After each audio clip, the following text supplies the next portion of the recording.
20 minute के अंदर 5,000 rocket दाग दिए हमास ने। कहाँ से आ गए हमास के पास? सवाल उठता है। सवाल उठता है। पैराग्लाइडर्स कहाँ से आ गए हमास के पास? ड्रोन्स कहाँ से आ गए इसके पास? अंडरग्राउंड जो टनल्स बन रही हैं वो टनल हमास कहाँ से एक्सेस कर रहा है? जी जब वहाँ काम कर रहे थे इटली के अंदर, तो पाकिस्तान की आईएसआई को पता लगा कि ये 8 जो लोग हैं वो नेवी के लोग हैं और भारत की नेवी के लोग हैं, और पाकिस्तान जो है वो भारत का दुश्मन है। अब पाकिस्तान ने अपनी मीडिया के थ्रू ये फैलाया कि जो भारत के जो 8 लोग हैं, ये जो है जो इंफॉर्मेशन जो है इस सबमरीन से रिलेटेड, वो इजराइल को लीक कर रहे हैं। अब इजराइल, भारत की भूमिका, भारत ने इजराइल का समर्थन दे दिया। आपने देखा होगा भी इजराइल का समर्थन देने से भारत को नुकसान क्या हुआ। इजराइल और फिलिस्तीन का जो लड़ाई है, रुकने का नाम नहीं ले रहा है, इतना दिन हो गया है, आखिर कैसे रुकेगा ये? सर ये व्यापारियों की लड़ाई है। अच्छा। इसमें जनता को और मानवता को शर्मसार करने वाली घटनाएं हो रही हैं। माताओं बहनों के गर्भ फाड़ दिए जा रहे हैं, बच्चों को अभी अभी रिसेंट, अभी आपने देखा हो तो रिसेंट में एक मदर का, एक बच्चे को ओवन में जला दिया और उसकी मदर के साथ सीक्वेंस में रेप किया गया और गैंग रेप की घटना को अंजाम दिया गया और उनके पति को मार दिया गया। तो ये विभत्स घटनाएं, जितनी भी विभत्स घटनाएं हो रही हैं, इसके पीछे पूरा का पूरा व्यापारियों का हाथ है। देखो सर, संसार में 2 देश हैं जो पूरे विश्व को इस कगार पे लाने के लिए, जो विश्व को इस कगार पे लेके आए हैं। इसमें सबसे पहला नाम आता है यूनाइटेड स्टेट्स ऑफ अमेरिका का और दूसरा नाम आता है रशिया का। सर देखो, इनके अपने पर्सनल एजेंडे हैं, पर्सनल बेनिफिट्स हैं। आप देखो 20 मिनट के अंदर 5,000 रॉकेट दाग दिए हमास ने। कहाँ से आ गए हमास के पास? सवाल उठता है। सवाल उठता है। पैराग्लाइडर्स कहाँ से आ गए हमास के पास? ड्रोन्स कहाँ से आ गए इसके पास? अंडरग्राउंड जो टनल्स बन रही हैं वो टनल हमास कहाँ से एक्सेस कर रहा है? आप मुझे इस बात का जवाब दे दीजिए। अगर हमास इतना शक्तिशाली है और इजराइल जैसे देश पे, जिस इजराइल पे 4 देश मिलके, 4-4, 5-5 देश, 11-11 देश, 9-9 देशों ने उसको अलग-अलग समय पे, एक बार 1947 में, एक बार 1948 में सॉरी, एक बार 1967 में, एक बार 1973 में और एक बार 1983 में, 4 बार इजराइल के ऊपर जो ये मिडिल ईस्ट के देश हैं, जिसमें जॉर्डन, मिस्र, इजिप्ट से लेके ईरान से लेके इराक तक, इन लोगों ने, इन देशों ने मिलकर उस पर अटैक किया और वो उसको हरा नहीं पाए। क्या उसको हमास हरा सकता है? सवाल उठता है क्या नहीं उठता? पत्रकार महोदय, आप मुझे इस बात का जवाब दीजिए। दूसरी बात, हाँ जी। इन्होंने बहुत सही बात की है। इजराइल जैसे शक्तिशाली देश पर कोई आक्रमण करता है, इसके पीछे तो कुछ ना कुछ तो राजनीतिक है, राजनीतिक एजेंडा भी हो सकता है। जैसे इन्होंने कह रहे हैं कि सवाल उठना चाहिए, बिल्कुल सही बात कर रहे हैं, उठना ही चाहिए। अब आप मुझे एक बात बताइए सर कि इसमें क्या-क्या फ़ायदे हैं, मैं आपको वो गिनवा देता हूँ ताकि जनता को, जो लोग आज आज कर रहे हैं कि हमारी भूमि है, हमारी भूमि है, हमारी भूमि है, उन लोगों को इतिहास से अवगत नहीं कराया जाता। सर देखो, चाइना इसमें मेन जो है वो चाइना और रशिया और ईरान है। सर इन तीनों देशों के अपने पर्सनल बेनिफिट्स हैं, पर्सनल एजेंडे हैं। क्या पर्सनल एजेंडे हैं, मैं आपको लाइन से समझा देता हूँ। सर देखो, ईरान पूरे संसार में $120 बिलियन का तेल सप्लाई करता है।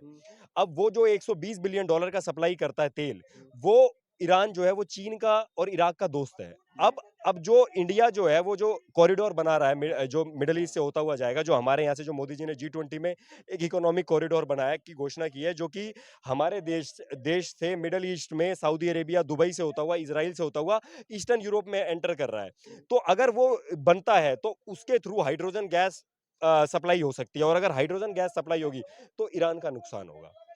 अब दूसरा नंबर आता है रशिया का। सर देखो, पूरा विश्व जानता है कि यूक्रेन और रशिया में वॉर चल रहा है और रशिया और यूक्रेन को नाटो का मेंबर बनाने के लिए यूरोप और यूनाइटेड स्टेट्स ऑफ अमेरिका बहुत बहुत साल से प्रयासरत है। अब अगर अगर और समर्थन भी दे रहे हैं यूक्रेन को। अब अगर वो समर्थन जो यूक्रेन को मिल रहा है यूरोप से और यूनाइटेड स्टेट्स ऑफ अमेरिका से, अगर यहाँ लड़ाई होती है इजराइल के साथ में, तो वो पूरा का पूरा समर्थन पहुंच जाएगा इजराइल की तरफ, तो इससे रशिया को फायदा होगा। तीसरा नंबर आता है चाइना का। सर चाइना ने पूरे संसार में अलग-अलग देशों में अलग-अलग समय पे अलग-अलग पूंजी निवेश की हुई है और उसके साथ उसने टर्म्स एंड कंडीशन बनाई हुई है। वो टर्म्स एंड कंडीशन ये कहती है कि अगर ये जो देश जिसमें चाइना निवेश कर रहा है, अगर इन देशों के अंदर, अगर ये देश उसके पैसा वापस नहीं कर पाए, तो जो एसेट्स जो निर्माण कर रहे हैं, जो इंडस्ट्रीज बना रहे हैं, जो भी ब्रिजेस बना रहे हैं या एयरपोर्ट्स बना रहे हैं, कुछ भी बन रहा है, तो वो चाइना का हो जाएगा। तो चाइना ये चाहता है कि मेरा वर्चस्व रहे। अब चाइना जो है वो बेल्ट रोड इनिशिएटिव बना रहा है। अब वो बेल्ट रोड इनिशिएटिव का क्या है, वो इंडिया से होता हुआ मिडल ईस्ट में जाएगा। अब अगर चाइना का जो बीआरआई है, अगर वो प्रोजेक्ट चल जाता है और काउंटर में हमारा चल जाता है, तो चाइना का नुकसान है ना। तो क्या चाइना कभी चाहेगा कि हमारा जो कॉरिडोर है वो पास हो? और वो चाइना ने यही काम करवाया है हमास के थ्रू। क्योंकि सर देखो, दो देशों में अगर युद्ध होते हैं, तो मैंने आपके देश में देखो, पाकिस्तान में भी युद्ध होता है, लेकिन इतनी विभत्स घटनाएं अभी नहीं हुई कि भाई इस तरह की घटनाएं महीने, 2 महीने, 3 महीने तक चल रही हैं लगातार। ये इसलिए चलाई जाती हैं ताकि आपके स्वाभिमान को ठेस पहुंचाया जा सके, ताकि जो लड़ाई है वो लंबे समय तक चलाई जा सके, जिससे कि परियोजनाएं हैम्पर हो, जिससे आपके जो प्रोजेक्ट्स हैं, जो योजनाएं हैं, वो हैम्पर हो। और हैम्पर होने की वजह से आप जो बनाना चाह रहे हो वो फलीभूत ना हो पाए, और चाइना का उससे फायदा हो और चाइना पैसा कमाए। ये चाइना को फायदा है। इसके बाद मैं आपको और बताता हूँ इसके अंदर। हाँ, बताओ, आप प्रश्न बोलिए आप, पूछिए। बोलिए। कोई बात नहीं, आप प्रश्न मैं पूछिए। ये पूछ रहा हूँ, इतने जो लड़ाई हो रही है, इसके बीच में भारत का क्या भूमिका रहेगा? सर देखो, भारत की भूमिका, भारत ने इजराइल का समर्थन दे दिया। आपने देखा होगा अभी इजराइल का समर्थन देने से भारत को नुकसान क्या हुआ। हाँ, कतर में हमारे कतर जो में 2 उन्होंने कैप्टन रैंक, हाँ जी, हाँ जी, बोलो। कतर में 8 लोग फँसे हुए हैं, अभी तक बाहर नहीं आए हैं।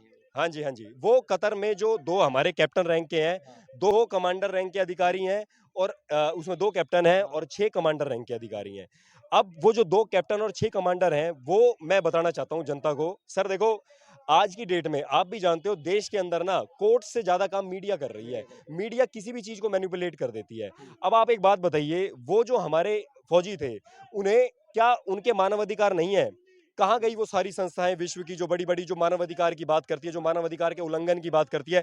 उन्हें सॉलिटरी कन्फाइनमेंट में रखा गया, उन्हें एकांत कारावास में रखा गया, उनको उनके घरवालों से मिलने नहीं दिया गया, उनको यातनाएँ दी गई। क्या ये मानवीय बर्ताव है?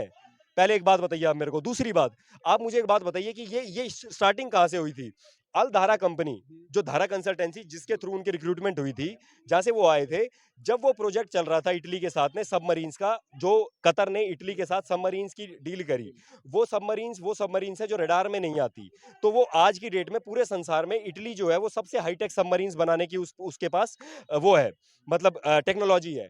अब और वो सप्लाई भी करता है। अब जब वो अल धारा कंपनी जो कतर की थी, वो कतर की डील हुई इटली की कंपनी के साथ में, और जो ये अल धारा कंपनी थी, उसमें हमारे फौजी कार्यरत थे।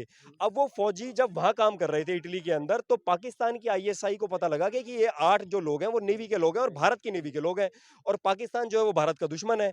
अब पाकिस्तान ने अपनी मीडिया के थ्रू ये फैलाया कि जो भारत के जो 8 लोग हैं, ये जो है, जो इंफॉर्मेशन जो है इस सबमरीन से रिलेटेड, वो इसराइल को लीक कर रहे हैं।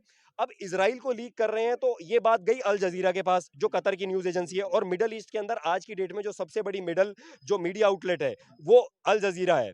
वो कोई भी नैरेटिव सेट कर सकती है सर। वो कतर को छोड़ के उससे मिडल ईस्ट का हर देश दुखी है। सऊदी अरेबिया अल जजीरा से दुखी है, यूनाइटेड अरब एमिरेट्स उससे दुखी है, ईरान उससे दुखी है, इराक उससे दुखी है। रीजन क्या है? वो जो है, वो कतर की फैमिली जो है, अल्थनी फैमिली, जो कतर को रूल करती है, वो उसका पपेट है। और वो उसका पपेट क्यों है? क्योंकि उसके अंदर, जो अल जजीरा के अंदर जो जर्नलिस्ट है, और उसको जो एस्टेब्लिश किया है, वो यूनाइटेड स्टेट्स ऑफ अमेरिका ने करा है। आज भी अगर आप देखोगे, तो अल जजीरा के अंदर जितने भी जर्नलिस्ट है ना, उसमें से आधे जर्नलिस्ट वेस्टर्न जर्नलिस्ट हैं, जो अमेरिका ने प्लांट किए हुए हैं। अब और किसी भी न्यूज एजेंसी के अंदर आपको वेस्टर्न जर्नलिस्ट नहीं मिलेंगे मिडल ईस्ट में। तो आपको इससे समझ आ रहा है कि मीडिया क्या काम कर रही है कतर के अंदर। तो वो अल जजीरा जो मीडिया है, ये पूरा का पूरा गेम उसका रचा हुआ है। और उससे सऊदी अरेबिया भी दुखी है, क्योंकि वो मीडिया आउटलेट कभी भी सऊदी अरेबिया के ऊपर आक्षेप लगाएगा, यूनाइटेड अरब एमिरेट्स के ऊपर आक्षेप लगाएगा, ईरान के ऊपर आक्षेप लगाएगा, करप्शन के चार्जेस के बारे में दिखाएगा, उन्हें एक्सपोज करेगा। लेकिन वो कतर की फैमिली को एक्सपोज नहीं करता। वो कतर की जो